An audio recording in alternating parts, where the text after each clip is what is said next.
안녕하십니까. 반갑습니다. 5월 8일 월요일 10분 말씀 되겠습니다. 성경 말씀은 요한복음 1장 35절부터 39절까지입니다. 또 이튿날 요한이 자기 제자 중 두 사람과 함께 섰다가 예수께서 그니 심을 보고 말하되 보라 하나님의 어린 양이로다. 두 제자가 그의 말을 듣고 예수를 따르거늘 예수께서 돌이켜 그 따르는 것을 보시고 물어 이르시되 무엇을 구하느냐? 이르되 랍비여 어디 계시오니까? 하니 랍비는 번역하면 선생이라. 예수께서 이르시되 와서 보라. 그러므로 그들이 가서 계신 데를 보고 그날 함께 그하니 때가 10시쯤 되었더라. 아멘.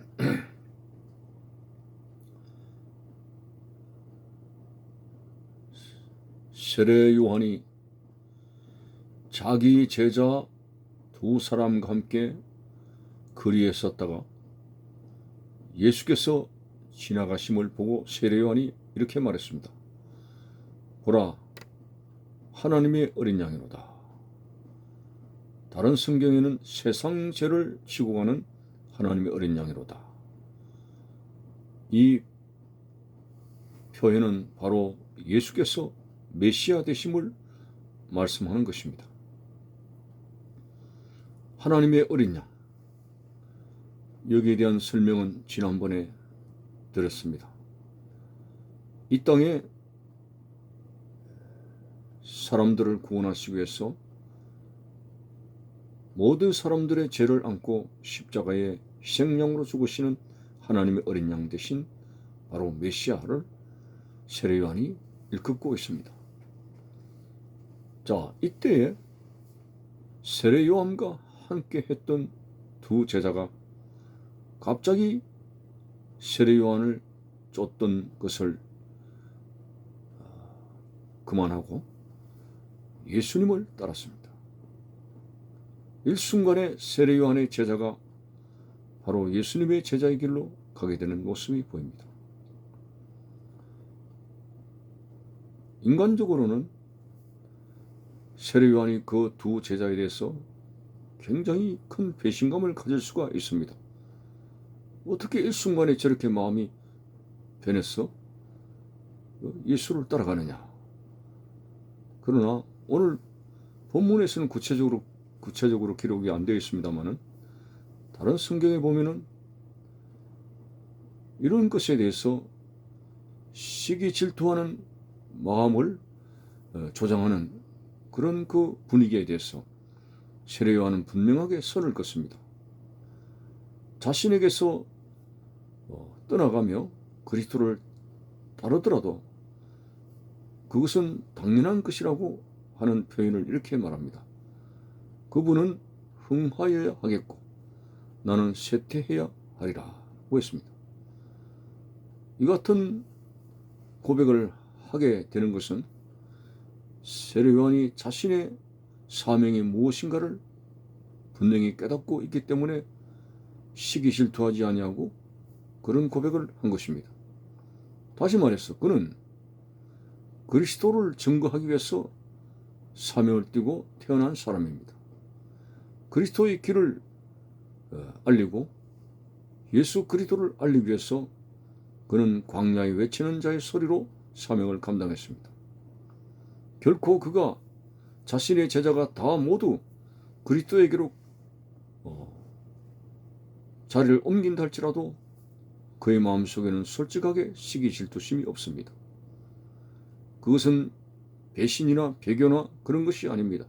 당연히 그리스도에게로 가야 하는 갈 길을 갔을 뿐이라고 세례 요한은 인정했고 세례 요한은 참으로 자신의 사명이 뚜렷하게 알고 깨닫고 있는 사람이 틀림없습니다.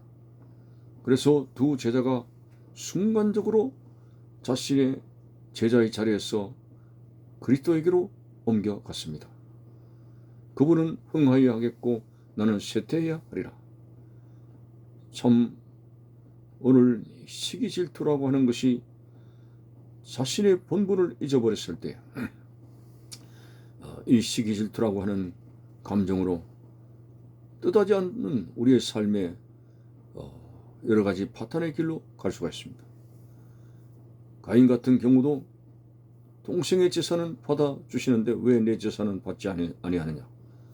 자신의 잘못을 인정하지 아니하고 질투와 시기로 일관되어진 가인이 결국 살인죄까지 범하게 되었습니다. 참으로 무서운 것이죠.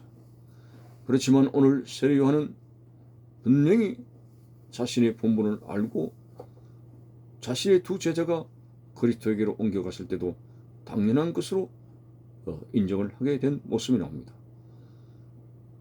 37절에 두 제자가 그의 말을 듣고 예수를 따르거늘. 자, 예수님께서 두 사람이 자기에게 오는 것을 보고 무엇을 구하느냐?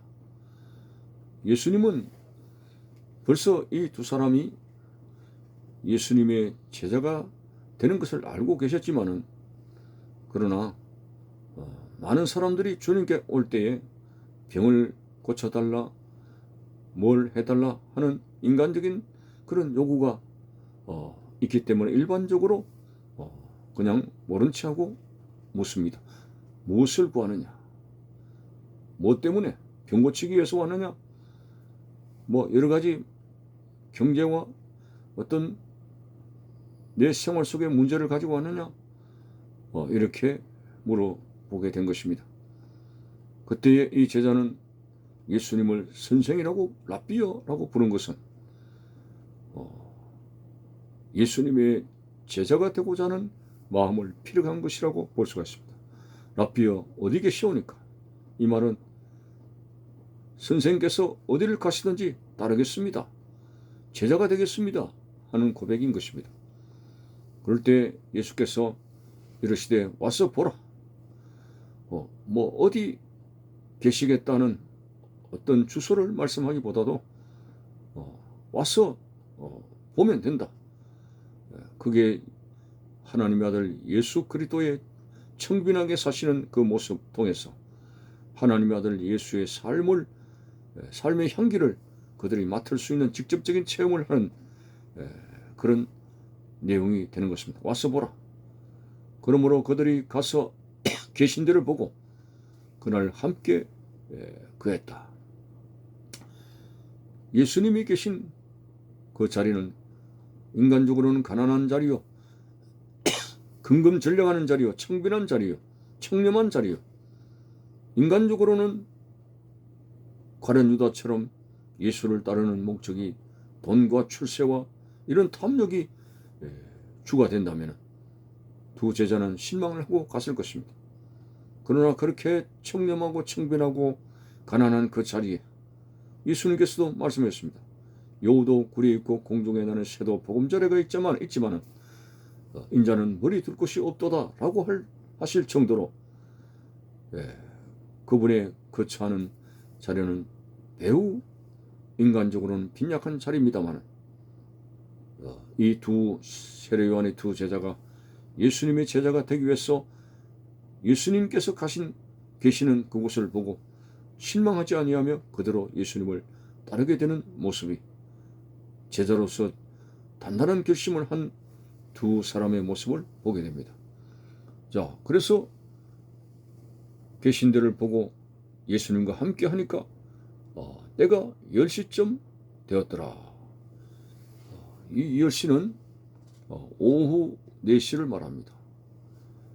유대인의 시간을 낮과 밤으로 구분해 본다면은 간단하게 말씀드리면은 낮은 우리나라 시간으로 아침 6시부터 해질 때까지 오후 6시까지, 밤은 오후 6시 해질 때 해가 지고 나서 그 다음날 아침 오후 6시까지, 그래서 하루 시간을 나타내죠. 자, 여기서 오전 7시를 1시, 그 다음 2시, 3시, 4시, 10시는 우리나라 시간으로 오후 4시쯤 됩니다. 왜 제가 지금 이 시간을 밝히느냐 하면 오후 4시는 환한 밝은 낫이라고 하는 것입니다. 다시 말해서 이 둘이 예수님의 제자가 되고자 한 것은 밤에 무슨 감정을 타고 일시적인 감정의 어떤 그 행동이 아니라 대낮에 확실하게 이성을 가지고 예수님의 제자가 되겠다는 확실한 고백이 되는 것입니다. 어쨌든 오늘 이 두 사람 예수님의 제자의 길을 걷게 됩니다.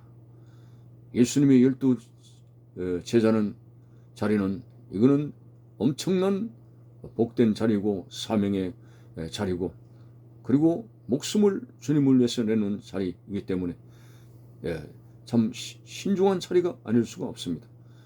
그래서 그들의 결단은 일시적인 감정의 흐름에 밤이라고 하는 분위기를 타고 하는 것이 아니라 환한 대낮에 분명한 마음의 결단을 가지고 주님을 따르는 그 모습을 보게 됩니다. 오늘 이 말씀 속에서 우리는 예수님의 팬이 아니라 바로 힘들고 어렵고 역경의 길도 십자가의 길을 같이 가야 하는 바로 제자의 길이라고 하는 것을 맹심하며 어떤 어려운 역경 속에도 주님을 따라갈 수 있는 그런 우리의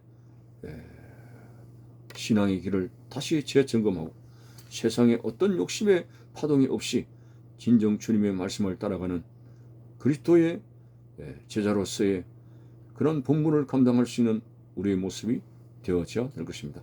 감사합니다.